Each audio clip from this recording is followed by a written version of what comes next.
What's going on, fantasy people, and welcome to Making Bank with Monkey Knife Fight, presented by True North Fantasy Football.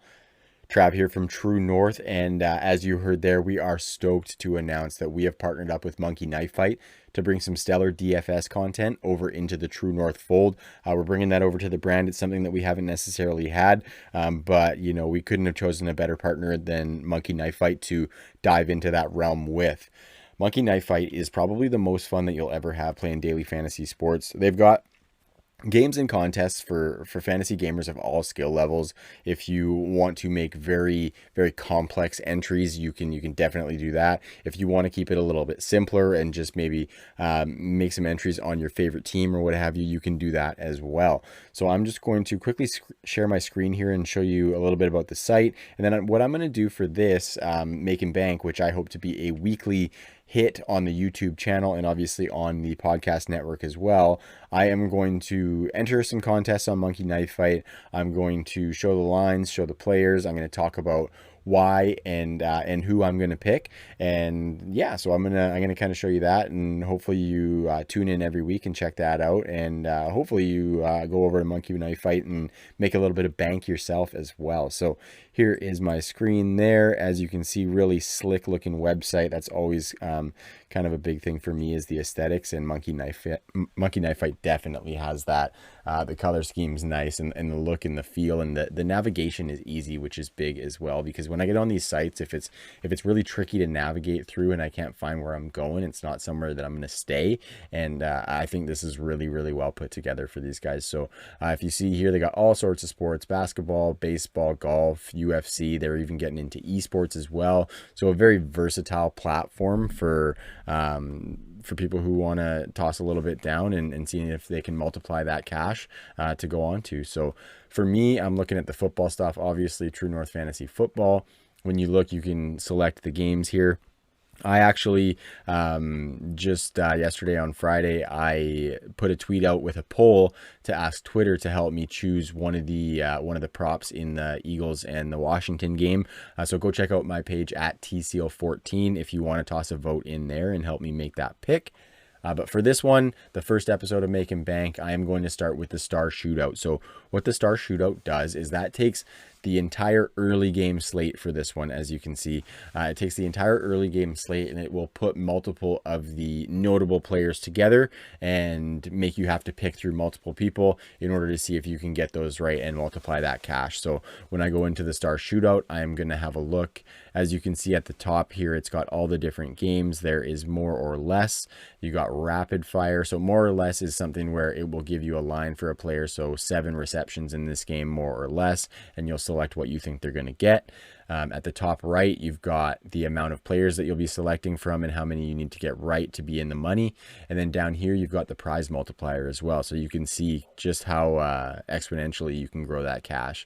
Rapid fire is a game where it pits 2 players against each other. So it will say most receiving yards, who gets more out of this player and this player. And then it will give a certain player an advantage depending on all sorts of factors there. So this player gets plus 17.5 receiving yards to give them kind of a chance at beating the other player.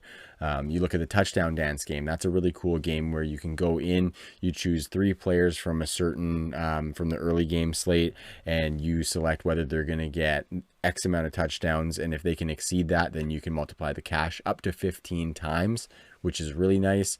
The fantasy challenge, so players who will get more fantasy points. Reception collection, so you will see, you pick 3 players in the early games who will get this threshold of receptions. That's a really cool one as well, because it allows you to dive a little bit onto where targets are going and where the passing work is funneling on these offenses. But for me, I am going to scroll over. I found a really cool more or less that I want to hit, and it's an 8 times multiplier. This goes up to 100 times multiplier. So if you want to get crazy, you pick 8 players correctly, and you can multiply your cash by 100. So that's pretty huge. Like I said, I'm going to go into the more or less games, and I found one that's an 8 times multiplier where I select 4 players. So I wanted to kind of dive into that one a little bit.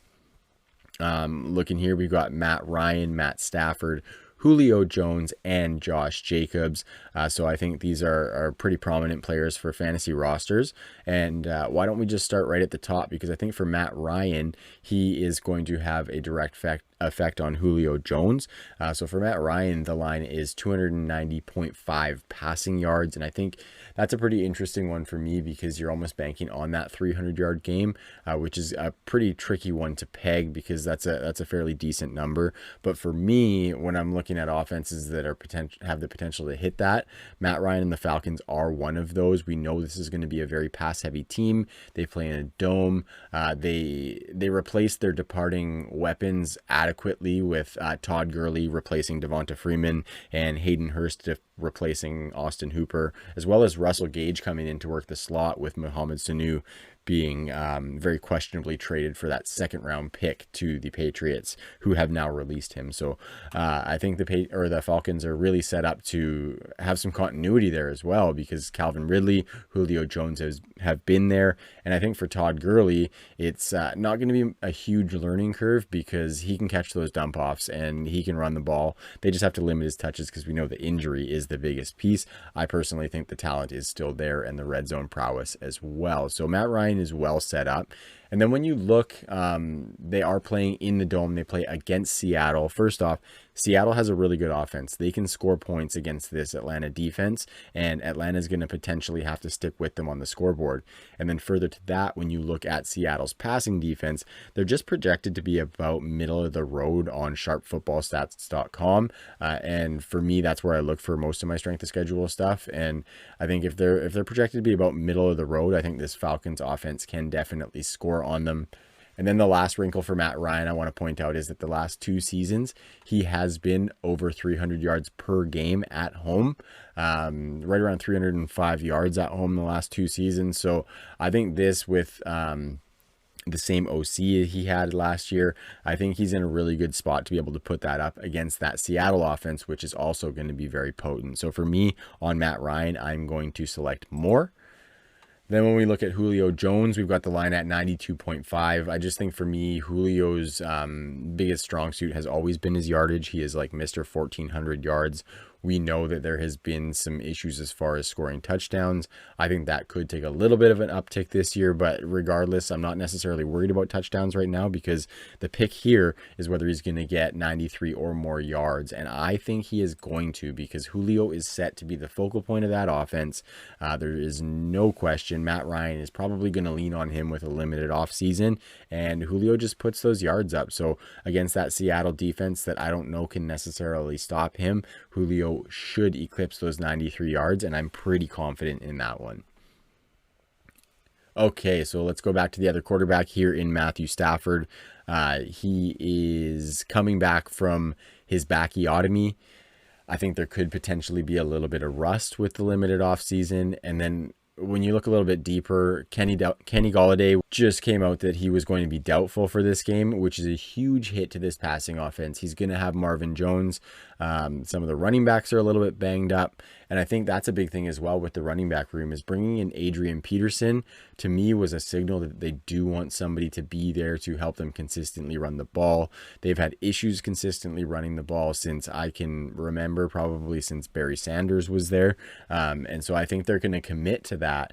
And then the last wrinkle for Matt Stafford is that they are playing the Chicago defense, which is not a great matchup. They are going to attack the quarterback, and there's going to be a hard time scoring against that defense. So I expect this one to be a little bit more low scoring. I don't necessarily think he's going to hit that 273 yards. So for Matt Stafford, I'm going to go for less. And the last one, Josh Jacobs. I actually think this one probably was the most smash-worthy one that I saw on here, because when you look, all I need to see is the defense that he's going against is the Carolina Panthers, who last year were pretty much historically bad as far as run defense. And then you look at the line for rushing yards at 86.5. I think that's an easy money smash on more, because Josh Jacobs is projecting to probably get at least around 20 carries a game. And then with Lynn Bowden going to Miami, I think there is an opening for some receptions to come Jacobs' way. So please, John Gruden, can you give Josh Jacobs some targets and let him do some work in the passing game as well? But for this purpose, we're looking at the rushing yards. And to me, against that Carolina run defense, 87 rushing yards is going to be something Josh Jacobs should be able to hit. I don't want to say fairly easily, because this is the NFL, and you know, it's these guys put in a lot of hard work to get where they're at. But I think Josh Jacobs can easily smash that this week, and probably gets over 100 if I'm putting money on that as well. So there you have it. That is the first installment of Making Bank with Monkey Knife Fight. It is in the books. Make sure you subscribe to the TNFF network on YouTube to see more of this and all of True North's video content. And then you can see up on the banner there the website and the Twitter account. So go check it out. We love connecting with anybody who likes to check out our content. If you have any comments or whatever you may have, we are super happy to connect with you. And then lastly, I just think you got to go over to Monkey Knife Fight. You got to check out the site. You got to get in some games. You got to have a little bit of fun. And if you do so, let them know we sent you by using the promo code TNFF. And what that will get you is an instant match on your first deposit of up to $50. So you set up your account, you drop $50 in there, Monkey Knife Fight. For using our promo code, they will drop an extra $50 on top of your 50, and you can play with $100 right off the bat and enter a whole bunch of games. Maybe that will allow you to get a little bit more risky and get some of those more complex games where you can multiply the buy-in by more, which is just more fun because you get to watch all of these games on Sunday. There is intrigue and suspense in all of them because you've got a little bit of cash on the line. And for me, I think that's going to be a fun part of Sundays. Obviously, I have a ton of fun on Sundays anyway because we're just watching football and we're so stoked that it's back. But for me, I think it's going to be a little extra piece of intrigue to have a couple of them greenbacks on the line, if you know what I'm saying. So like I said, the promo code is TNFF, and that is Monkey Knife Fight. You will get an instant match on your first deposit of up to 50 bones. So thanks for coming in, guys. Really appreciate you joining the first installment. Hope you tune in next time. It's going to be a weekly hit on the TNFF network, and we will talk to you next week. Peace.